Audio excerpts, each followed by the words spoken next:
हर सवाल मासूम नहीं होता। कुछ सवाल मुस्कान के पीछे छिपे होते हैं और कुछ सवाल उस जगह चोट करते हैं जहां आदमी ने खुद को कभी टटोल कर नहीं देखा होता।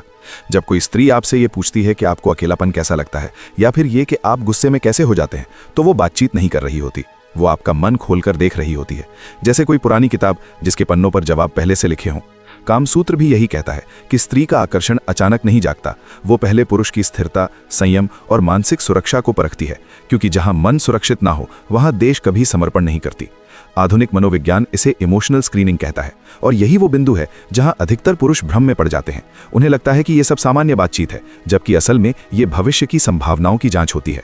यही कहानी है विराज और अस्मिता की, एक ऐसी कहानी जहां सवाल हथियार नहीं थे पर दरवाजे थे और जवाबों से तय होना था कि ये रिश्ता सिर्फ शब्दों तक रहेगा या उससे आगे भी कुछ जन्म लेगा। साथियों, वीडियो में लास्ट तक बने रहना, एक और महत्वपूर्ण जानकारी देने जा रहा हूं। चलिए शुरू करते हैं। विराज ने कभी नहीं सोचा था कि किसी से बातचीत उसे भीतर तक हिला सकती है, क्योंकि वो खुद को संतुलित, समझदार और व्यावहारिक आदमी मानता था। अस्मिता से उसकी मुलाकात किसी फिल्मी मोड़ पर नहीं हुई थी, न कोई अचानक टकराना, न कोई रोमांटिक संयोग, बस एक साधारण सी मुलाकात थी जिसे वो साधारण ही मानकर चला था।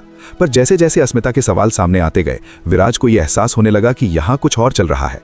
अस्मिता ने सबसे पहले उससे पूछा कि वो अकेले रहना पसंद करता है या लोगों के बीच। सवाल सुनकर विराज मुस्कुरा दिया, लेकिन भीतर कुछ जाग उठा, क्योंकि ये सवाल उसकी आदतों से ज्यादा उसके आत्मविश्वास और भावनात्मक निर्भरता पर था। कामसूत्र में कहा गया है कि जो पुरुष अपने एकांत में स्थिर रहता है वही स्त्री के साथ स्थिरता दे सकता है। अस्मिता शायद यही जानना चाहती थी कि विराज किसी को भराव के लिए चाहता है या साझेदारी के लिए। विराज ने जवाब दिया कि उसे अकेलापन डराता नहीं, पर वो अकेलेपन में फंसा भी नहीं रहता, और ये कहते समय उसने खुद को पहली बार ईमानदारी से सुना। फिर अस्मिता ने पूछा कि रिश्ते में उसके लिए सबसे जरूरी क्या है। विराज को लगा ये आसान सवाल है, पर जब उसने भीतर झांका तो समझ आया कि ये सवाल उसकी अधूरी इच्छाओं और पुराने घावों तक जाता है। उसने कहा कि उसके लिए सम्मान और भरोसा सबसे ऊपर है, क्योंकि बिना इनके कोई भी निकटता खोखली होती है। अस्मिता ने सिर हिलाया, पर उसकी आंखें कुछ और ही पड़ रही थीं। वो देख रही थी कि ये आदमी पाना चाहता है या निभाना। मनोविज्ञान कहता है कि स्त्री पुरुष के शब्दों से ज्यादा उसके मूल्य पकड़ती है, और विराज के उत्तर ने उसके भीतर पहली सकारात्मक छाप छोड़ी। फिर आया वो सवाल जिससे अधिकतर पुरुष या तो बचते हैं या बिगड़ जाते हैं: पिछला रिश्ता क्यों टूटा। विराज ने एक पल रुककर सांस ली, क्योंकि उसे याद आया कि कामसूत्र में स्पष्ट कहा गया है कि जो पुरुष अपने दोष स्वीकार नहीं करता वो स्त्री के लिए असुरक्षित होता है। उसने दोष अस्मिता के सामने नहीं उछाला, नहीं खुद को पीड़ित बताया। उसने कहा कि दोनों से भूलें हुई और उसने उनसे सीखा। ये जवाब बोलते समय विराज ने महसूस किया कि वो अस्मिता से नहीं, खुद से ईमानदार हो रहा है। अस्मिता ने अगला सवाल उसके खाली समय को लेकर किया, और यहीं विराज को पहली बार समझ आया कि यह सवाल उसके जीवन की लय जांच रहा है। स्त्री ये जानना चाहती है कि क्या वो इस पुरुष के साथ समय बिताने की कल्पना कर सकती है, क्या उसकी दुनिया में जगह है। विराज ने बताया कि वो पढ़ता है, चलता है, सोचता है, और अस्मिता के चेहरे पर वो हल्की सी संतोषजनक शांति आई जिसे शब्दों में नहीं बांधा जा सकता। फिर अस्मिता ने उसके गुस्से पर बात की। विराज ने महसूस किया कि यह सवाल सीधे सुरक्षा से जुड़ा है, क्योंकि कामसूत्र और आधुनिक मनोविज्ञान दोनों मानते हैं कि स्त्री देह से पहले अपने जीवन की सुरक्षा खोजती है। उसने कहा कि वो गुस्से में रुकना सीख चुका है, शब्दों से चोट नहीं करता, और ये कहते समय उसे एहसास हुआ कि अस्मिता की आंखों में कठोरता नहीं, राहत थी। परिवार की अहमियत पर उसका जवाब संतुलित था, न अंधा त्याग, न अहंकारी दूरी, और यहीं अस्मिता ने पहली बार भविष्य को छू कर देखा। पूरी बातचीत के दौरान विराज ने गौर किया कि अस्मिता केवल शब्द नहीं सुन रही, बल्कि उसके जवाबों के बीच के अंतराल, उसकी देह भाषा, उसकी चुप्पियों को भी पढ़ रही हैं। मनोविज्ञान इसे नॉन वर्बल असेसमेंट कहता है, जहां शब्दों से ज्यादा मौन बोलता है। विराज ने कोई जल्दबाजी नहीं की, कोई अतिरिक्त प्रभाव नहीं डाला, क्योंकि कहीं भीतर उसे यह समझ आने लगा था कि ये मुलाकात किसी तात्कालिक आकर्षण की नहीं, बल्कि किसी गहरी संभावना की है। कामसूत्र कहता है कि जहां पुरुष संयम रखता है वहां स्त्री की इच्छा सुरक्षित रूप से जागती है। विराज को नहीं पता था कि आगे क्या होगा, पर उसे इतना जरूर महसूस हो रहा था कि अस्मिता के सवाल उसे परख नहीं रहे, बल्कि उसे समझने की कोशिश कर रहे हैं। और शायद यही वो बिंदु था जहां कहानी सचमुच शुरू हो चुकी थी। अस्मिता को यह अच्छी तरह पता था कि पुरुष अक्सर ये नहीं समझ पाते कि स्त्री सवाल क्यों पूछती है। वे मान लेते हैं कि या तो ये यूं ही बातचीत है या फिर सीधी दिलचस्पी। लेकिन सच ये था कि अस्मिता हर सवाल के पीछे एक उद्देश्य रखती थी, एक मानसिक कसौटी। कामसूत्र में स्त्री को चंचल या रहस्यमयी नहीं, बल्कि सूक्ष्म बुद्धि वाला कहा गया है, जो सीधे नहीं पूछती बल्कि स्थितियां बनाकर पुरुष की वास्तविकता देखती है। विराज से बात करते समय अस्मिता का मन लगातार ये जांच रहा था कि ये पुरुष उसके जीवन में शांति लाएगा या अस्थिरता। जब उसने अकेलेपन का सवाल किया तो वो ये नहीं जानना चाहती थी कि विराज अकेला रहता है या नहीं, वो ये परख रही थी कि क्या ये आदमी भावनात्मक रूप से किसी पर निर्भर होकर जीता है। उसे ऐसे पुरुष से डर लगता था जो अपने खालीपन को किसी स्त्री से भरना चाहता हो, क्योंकि ऐसे पुरुष प्रेम नहीं सहारा ढूंढते हैं, और सहारे अक्सर बोझ बन जाते हैं। विराज का जवाब सुनकर अस्मिता को राहत महसूस हुई, क्योंकि उसमें न पलायन था न चिपकाव। रिश्ते में सबसे जरूरी क्या है, ये सवाल अस्मिता ने इसलिए नहीं पूछा कि वो सहमति चाहती थी, बल्कि इसलिए क्योंकि वो ये देखना चाहती थी कि विराज के भीतर कौन सा घाव अब भी जीवित है। मनोविज्ञान कहता है कि आदमी अक्सर उसी चीज को सबसे जरूरी बताता है जिसकी उसे कमी रही हो। जब विराज ने सम्मान और भरोसे की बात की, अस्मिता ने समझ लिया कि ये आदमी नियंत्रण और अधिकार की भाषा नहीं बोलता। उसके लिए ये बहुत बड़ा संकेत था, क्योंकि कामसूत्र स्पष्ट कहता है कि जहां अधिकार की भूख होती है वहां काम नहीं, संघर्ष जन्म लेता है।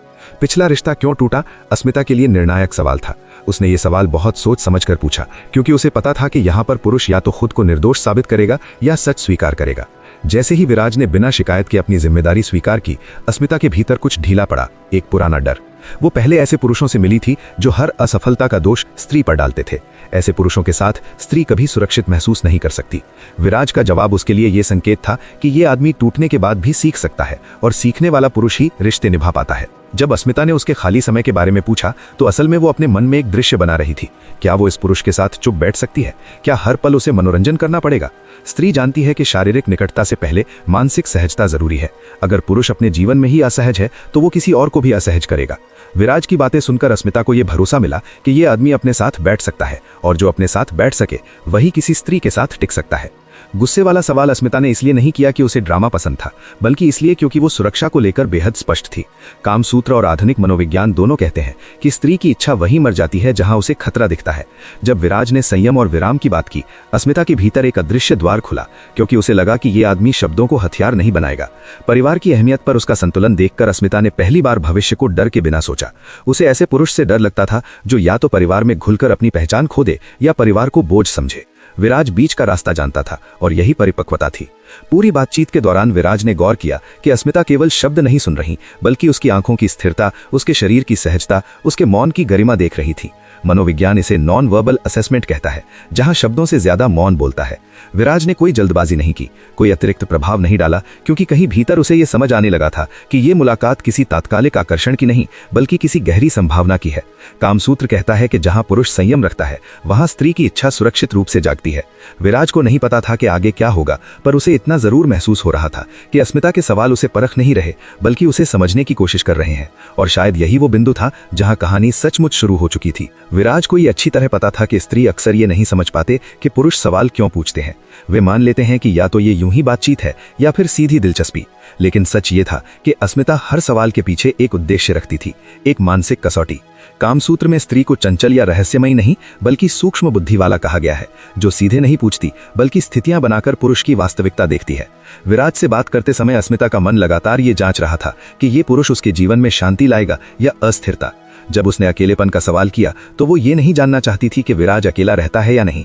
वो ये परख रही थी कि क्या ये आदमी भावनात्मक रूप से किसी पर निर्भर होकर जीता है।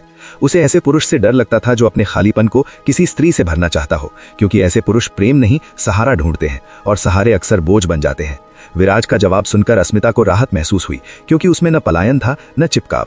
रिश्ते में सबसे जरूरी क्या है, ये सवाल अस्मिता ने इसलिए नहीं पूछा कि वो सहमति चाहती थी, बल्कि इसलिए क्योंकि वो ये देखना चाहती थी कि विराज के भीतर कौन सा घाव अब भी जीवित है। मनोविज्ञान कहता है कि आदमी अक्सर उसी चीज को सबसे जरूरी बताता है जिसकी उसे कमी रही हो। जब विराज ने सम्मान और भरोसे की बात की, अस्मिता ने समझ लिया कि ये आदमी नियंत्रण और अधिकार की भाषा नहीं बोलता। उसके लिए ये बहुत बड़ा संकेत था, क्योंकि कामसूत्र स्पष्ट कहता है कि जहां अधिकार की भूख होती है, वहां काम नहीं, संघर्ष जन्म लेता है। पिछला रिश्ता क्यों टूटा, अस्मिता के लिए निर्णायक सवाल था। उसने ये सवाल बहुत सोच समझकर पूछा, क्योंकि उसे पता था कि यहाँ पर पुरुष या तो खुद को निर्दोष साबित करेगा या सच स्वीकार करेगा। जैसे ही विराज ने बिना शिकायत के अपनी जिम्मेदारी स्वीकार की, अस्मिता के भीतर कुछ ढीला पड़ा, एक पुराना डर। वो पहले ऐसे पुरुषों से मिली थी जो हर असफलता का दोष स्त्री पर डालते थे। ऐसे पुरुषों के साथ स्त्री कभी सुरक्षित महसूस नहीं कर सकती। विराज का जवाब उसके लिए यह संकेत था कि ये आदमी टूटने के बाद भी सीख सकता है, और सीखने वाला पुरुष ही रिश्ते निभा पाता है। जब अस्मिता ने उसके खाली समय के बारे में पूछा, तो असल में वो अपने मन में एक दृश्य बना रही थी। क्या वो इस पुरुष के साथ चुप बैठ सकती है? क्या हर पल उसे मनोरंजन करना पड़ेगा? स्त्री जानती है कि शारीरिक निकटता से पहले मानसिक सहजता जरूरी है। अगर पुरुष अपने जीवन में ही असहज है, तो वो किसी और को भी असहज करेगा। विराज की बातें सुनकर अस्मिता को यह भरोसा मिला कि ये आदमी अपने साथ बैठ सकता है, और जो अपने साथ बैठ सके वही किसी स्त्री के साथ टिक सकता है। गुस्से वाला सवाल अस्मिता ने इसलिए नहीं किया कि उसे ड्रामा पसंद था, बल्कि इसलिए कि वो सुरक्षा को लेकर बेहद स्पष्ट थी। कामसूत्र और आधुनिक मनोविज्ञान दोनों कहते हैं कि स्त्री की इच्छा वहीं मर जाती है जहां उसे खतरा दिखता है। जब विराज ने संयम और विराम की बात की, अस्मिता के भीतर एक अदृश्य द्वार खुला, क्योंकि उसे लगा कि यह आदमी शब्दों को हथियार नहीं बनाएगा। परिवार की अहमियत पर उसका संतुलन देखकर अस्मिता ने पहली बार भविष्य को डर के बिना सोचा। उसे ऐसे पुरुष से डर लगता था जो या तो परिवार में घुलकर अपनी पहचान खो दे या परिवार को बोझ समझे।